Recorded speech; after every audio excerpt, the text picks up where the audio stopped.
사도신경 하심으로 2022년도 1월 18일 화요일 온라인 아침 기도에 하나님께 올려드리겠습니다. 전능하사 천지를 만드신 하나님 아버지를 내가 믿사오며 그 외아들 우리 주 예수 그리스도를 믿사오니 이는 성령으로 잉태하사 동정녀 마리아에게 나시고 본디오 빌라도에게 고난을 받으사 십자가에 못 박혀 죽으시고 장사한 지 사흘 만에 죽은 자 가운데서 다시 살아나시며 하늘에 오르사 전능하신 하나님 우편에 앉아 계시다가 저리로서 산자와 죽은 자를 심판하러 오시리라. 성령을 믿사오며 거룩한 공회와 성도가 서로 교통하는 것과 죄를 사하여 주시는 것과 몸이 다시 사는 것과 영원히 사는 것을 믿사옵나이다. 아멘. 찬송가 208장 찬송하시겠습니다.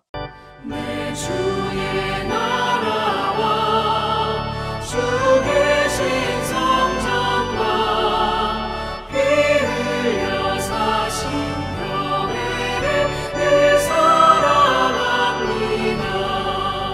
내 주의 교회는 전성과 같아서 눈동자같이 아끼사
하나님 아버지 감사합니다. 오늘도 또 새로운 하루를 저들에게 허락하시고 오늘 하루도 주님께서 동행하시고 힘주시고 승리케 하시려고 무엇보다 먼저 주 앞에 나와 주님의 말씀을 받을 수 있도록 은혜를 베풀어 주심을 감사합니다. 주님, 오늘도 이 아침에 주님이 주신 말씀을 받을 때 마음의 문을 활짝 열고 말씀을 받사오니 깨닫게 하시고 깨달은 바대로 순종케 하여 주시어서 순종하는 자에게 주님이 예비하신 승리의 축복을 풍성히 누리며 하나님께 영광 돌리며 지내는 복된 하루가 되게 하여 주옵소서. 감사드리오며 우리 주 예수 그리스도 이름으로 기도드리옵나이다. 아멘. 자, 이 아침에 하나님이 주시는 말씀은 신약성경 요한복음 2장 13절부터 25절까지 말씀입니다. 자, 화면을 보시면서 13절부터 우리 함께 합독하시겠습니다. 유대인의 유월절이 가까운지라 예수께서 예루살렘으로 올라가셨더니 성전 안에서 소와 양과 비둘기 파는 사람들과 돈 바꾸는 사람들이 앉아있는 것을 보시고 노끈으로 채찍을 만드사 양이나 소를 다 성전에서 내쫓으시고 돈 바꾸는 사람들의 돈을 쏟으시며 상을 엎으시고 비둘기 파는 사람들에게 이르시되 이것을 여기서 가져가라. 내 아버지의 집으로 장사하는 집을 만들지 말라 하시니 제자들이 성경 말씀에 주의전을 사모하는 열심히 나를 삼키리라 한 것을 기억하더라. 이에 유대인들이 대답하여 예수께 말하기를 내가 이런 일을 행하니 무슨 표적을 우리에게 보이겠느냐. 예수께서 대답하여 이르시되 너희가 이 성전을 헐라 내가 사흘 동안에 일으키리라. 유대인들이 이르되 이 성전은 46년 동안에 지었거늘 내가 3일 동안에 일으키겠느냐 하더라. 그러나 예수는 성전된 자기 육체를 가리켜 말씀하신 것이라. 죽은 자 가운데서 살아나신 후에야 제자들이 이 말씀하신 것을 기억하고 성경과 예수께서 하신 말씀을 믿었더라. 유월절에 예수께서 예루살렘에 계시니 많은 사람이 그의 행하시는 표적을 보고 그의 이름을 믿었으나 예수는 그의 몸을 그들에게 의탁하지 아니하셨으니 이는 친히 모든 사람을 아시며 또 사람에 대하여 누구의 증언도 받으실 필요가 없었으니 이는 그가 친히 사람의 속에 있는 것을 아셨음이니라. 아멘. 할렐루야. 화요일 아침이 밝았습니다. 오늘도 주님께서 말씀을 통해서 인도하신 대로 나아가심으로 말미암아 주님이 예비하신 생명력 넘치는 복된 하루가 될 수 있기를 원합니다. 여러분, 오늘날 많은 그리스도인들이 성전이라고 하면 건물을 의미한다고 생각합니다. 교회당이 성전이라고 여긴다는 겁니다. 물론 교회당을 성전이라고 할 수 있습니다. 그러나 교회당은요, 명확하게 말하면 성도들이 함께 모여서 예배드리는 장소입니다. 물론 구약시대에는 눈에 보이는 예루살렘 성전이 있었습니다. 그러나 예수님이 오신 이후부터 성전에 대한 개념이 달라졌습니다. 예수님을 믿어 하나님의 자녀가 된 사람이 성전인 겁니다. 왜냐하면 성전은 하나님을 모신 곳을 의미하잖아요. 그런데 예수 믿는 사람은 성자 하나님이신 예수님을 모신 사람들이기 때문에 성전, 즉 성령이 거하는 전인 겁니다. 자, 그러면 성령이 거하는 전인 그리스도인들은 주님을 모신 성전으로서 어떤 삶을 살아야 할까요? 자, 오늘 본문에 보면 이것을 말씀하고 있는데요. 첫째로 하나님 중심의 거룩한 삶을 살아야 합니다. 자, 13절 말씀해 보니까 유대인들이 유월절이 가까워져서 예수님께서는 예루살렘으로 올라가십니다. 그런데 예수님이 예루살렘 성전에 가보니까 성전에서 일어나는 일들이 가관이었습니다. 이방인의 뜰에서 소와 양과 비둘기를 팔고 있었습니다. 그리고 돈 바꿔주는 사람들로 인해서 성전 주변이 마치 시장처럼 변해버려 있었습니다. 물론 그들에게 핑계가 없는 것은 아니었습니다. 멀리서 성전을 찾아온 사람들이 편리를 위해서 이렇게 하고 있다라는 겁니다. 그러나 예수님은 그들의 속을 다 들여다보고 계셨습니다. 그들은 순례자들의 편의를 위하기보다는 성전을 장사의 수단으로 여기고 있었던 겁니다. 그래서 예수님이 어떻게 하십니까? 노끈으로 채찍을 만들어서 모든 사람들을 내쫓으십니다. 그리고 돈을 쏟아버리시고 상을 둘러 엎어버리십니다. 그리고 분노하시면서 말씀하십니다. 16절 말씀을 보니까 내 아버지의 집으로 장사하는 집을 만들지 말라라고 하십니다. 여러분, 이방인의 뜰이라 할지라도 그것은 분명히 하나님의 집 성전이었습니다. 이방인이 하나님 앞으로 나오는 장소였습니다. 그러므로 그것도 거룩한 곳이 되어야지 희생제물을 판매하거나 돈을 바꾸어 주면서 장사하는 사람들이 판치는 곳이 되어서는 안 되었던 곳이었습니다. 예수님이 이런 행동을 보면서 17절을 보니까 제자들이 시편 말씀을 떠올립니다. 주의 전을 사모하는 열심이 나를 삼키리라 라고 하는 시편 69편 9절의 말씀이었습니다. 예수님이 메시아로서 하나님의 집 성전에 대한 열정과 열심을 내는 것 때문에 자칫 죽임당할지도 모른다는 생각을 한 거죠. 여러분, 예수님은 마음이 온유하고 겸손하신 분입니다. 그러나 하나님의 집 성전을 망가뜨리며 더럽히는 행위에 대해서는 결코 양보하지 않으시고 분노하시는 주님이십니다. 오늘 본문에 보면 예수님은 작심을 하시고 채찍을 만들어 그들을 모두 내쫓으십니다. 마태복음 21장 13절에 보면 성전을 내 집이라고 하십니다. 그리고 내 집은 만민이 기도하는 집이라고 하십니다. 그러므로 예수 믿는 사람들이 보면요, 다 주님을 모시고 있는 성전들이기 때문에 늘 어떤 삶을 살아야 된다는 겁니까? 하나님 중심의 삶을 살아야 한다는 겁니다. 그리고 하나님 중심의 거룩한 삶을 살아갈 수 있도록 간구하며 살아야 한다는 겁니다. 또한 교회는 이처럼 주님을 모시고 있는 성전된 성도들이 모인 공동체 아닙니까? 그러므로 교회도요, 하나님 외에 다른 어떤 것도 중심이 되지 않도록, 즉 교회가 인간 중심주의에 빠지지 않도록, 물질주의가 교회 안에 자리 잡지 않도록 깨어 기도해야 하는 겁니다. 여러분, 이것을 기억하시고 개인적으로 거룩을 추구하며 살 뿐만 아니라 우리 교회도 늘 하나님 중심의 교회가 되도록 간절히 기도하는 이 시간 될 수 있기를 주의 이름으로 축복합니다. 자, 그리고 둘째로 이처럼 하나님 중심의 거룩한 삶을 살기 위해서 희생을 감수해야 한다는 겁니다. 18절 말씀해 보면요, 예수님이 이러한 행동을 본 유대인들이 뭐라고 합니까? 무슨 표적을 우리에게 보이겠느냐라고 묻습니다. 하나님으로부터 보냄을 받았다는 그런 사실을 지금 이 자리에서 입증해 보라는 겁니다. 여러분, 19절을 보니까 예수님께서 무슨 대답을 하십니까? 너희가 이 성전을 헐라 내가 사흘 동안에 일으키리라 라고 하십니다. 여러분, 성전을 허는 것은요, 예수님의 죽으심을 의미하는 것이었습니다. 그리고 성전을 일으키시는 것은 예수님의 부활을 의미하는 것이었습니다. 다시 말하면 예수님은 자신의 죽음과 부활을 통해서 새 성전을 세우실 것을 말씀하신 겁니다. 그러나 20절 말씀을 보니까 유대인들은 당시 헤롯 성전의 건축 기간인 46년을 언급하면서 예수님의 이 말씀을 하신 의도를 전혀 이해하지 못합니다. 그리고 20절을 보니까 그들은 예수님이 죽은 자 가운데서 살아나신 후에야 이 말씀을 기억하고 믿었다라고 하고 있습니다. 여러분, 예수님께서 왜 이런 말씀을 하신 것일까요? 참성전은 예수님 자신이라는 겁니다. 그리고 예수님이 고난당하심과 십자가에서 피 흘려 죽으시고 부활하심으로 새로운 성전들이 세워진 세워지는데 그 새로운 성전들이 누구라는 겁니까? 예수 믿는 사람들이라는 겁니다. 그리고 예수 믿는 사람들이 모이는 공동체, 즉 교회를 세우시겠다는 겁니다. 이 과정에 예수님의 희생이 필요한 것처럼 우리도 성령에 거하시는 온전한 전이 되기 위해서, 그리고 참교회가 되기 위해서 희생이 필요한데, 그때 어떻게 하라는 겁니까? 기꺼이 감사함으로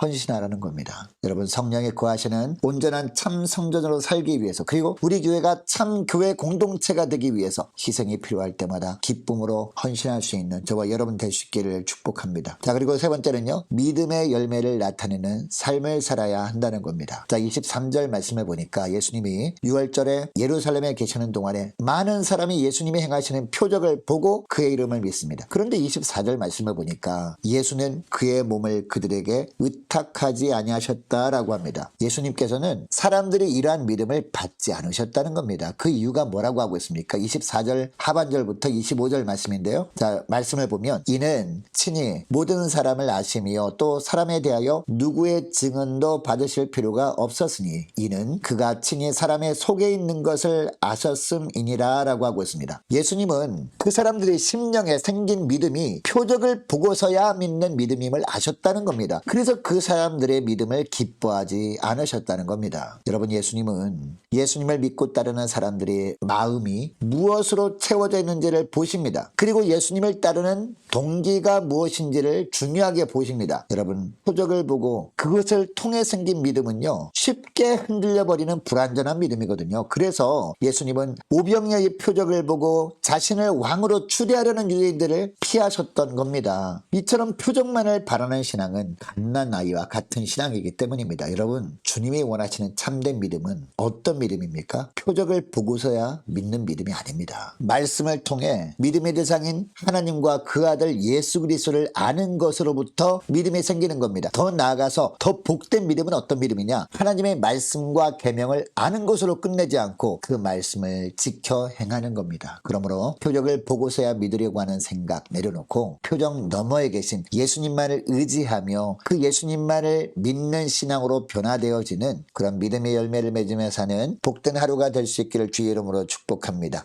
자, 오늘 말씀을 기억하며 기도하기를 원하는 것은요, 하나님, 예수님을 모신 성전으로서 하나님 중심의 거룩한 삶을 살게 하여 주옵소서. 하나님 중심의 거룩한 삶을 살기 위해서 희생을 감수하며 살게 하여 주옵소서. 믿음의 열매를 맺는 새 성전의 삶을 살 수 있도록 도와주옵소서. 함께 기도하기를 원합니다. 영적인 회복을 사모하는 복된 교회가 되게 주옵소서. 모든 성도들 되게 하여 주옵소서. 함께 기도하기를 원하고, 많은 환우들을 위해서, 수능을 치른 우리 자녀들과 취업을 앞둔 우리 자녀들의 앞날을 위해서 함께 기도하기를 원하고요. 자, 군문에 있는 이시훈 형제를 위해서, 우리 성도사님들 각 가정들을 위해서, 나라 민족을 위해서, 교회의 앞날을 위해서 저와 여러분이 가지고 나온 기도 제목을 놓고 우리 함께 기도하기를 원합니다. 기도하겠습니다.